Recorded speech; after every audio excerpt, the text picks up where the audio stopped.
Iran ಮೇಲೆ America Israel ಜಂಟಿ ದಾಳಿ. ಸೊ ಮಿಲಿಟರಿ ನೆಲೆಗಳು ಸೇರಿದಂತೆ 30 ಸ್ಥಳಗಳಲ್ಲಿ ಕ್ಷಿಪಣಿ ದಾಳಿಯನ್ನು ಈಗ ಮಾಡಲಾಗಿದೆ. ಇರಾನ್ ಸಂಸತ್ ಕಟ್ಟಡವನ್ನು ಗುರಿಯಾಗಿಸಿ ಅಟ್ಯಾಕ್ ಕೂಡ ಮಾಡಿದ್ದಾರೆ ಅಂತ ಗೊತ್ತಾಗ್ತಾ ಇದೆ, ಮಾಹಿತಿ ಬರ್ತಾ ಇದೆ. ದಾಳಿ ಬೆನ್ನಲ್ಲೇ ಇರಾನ್ನಲ್ಲಿ ಮೊಬೈಲ್ ಸೇವೆಗಳು ಕೂಡ ಕಡಿತವಾಗಿದೆ. ನೆಟ್ವರ್ಕ್ ಎಲ್ಲ ಇಲ್ಲ, ಆ ನೆಟ್ವರ್ಕ್ ಇಲ್ಲ, ವಾಯು ಸಂಪರ್ಕಗಳನ್ನ ಕಡಿತಗೊಳಿಸಿರ್ತಕ್ಕಂಥದ್ದು.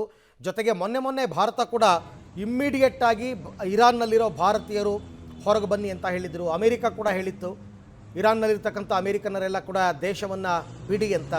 ಇದೆಲ್ಲವನ್ನು ನೋಡ್ತಾ ಇದ್ದರೆ ಯಾವಾಗಲಾದರೂ ಒಂದು ಟೈಮಲ್ಲಿ ಎರಡೂ ರಾಷ್ಟ್ರಗಳು ದಾಳಿ ಮಾಡ್ತವೆ ಅಂತಕ್ಕಂಥ ನಿರೀಕ್ಷೆ ಅಂತೂ ಇದ್ದೇ ಇತ್ತು.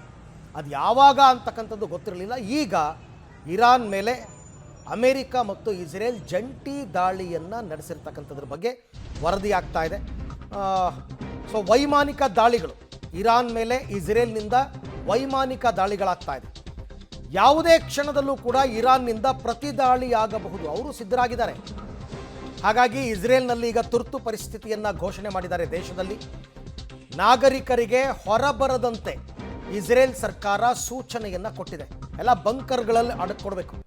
ನಾಗರಿಕ ವಿಮಾನಗಳಿಗೆ ಇಸ್ರೇಲ್ನಿಂದ ಸಂಪರ್ಕ ಕೂಡ ಕಡಿತವಾಗಿದೆ.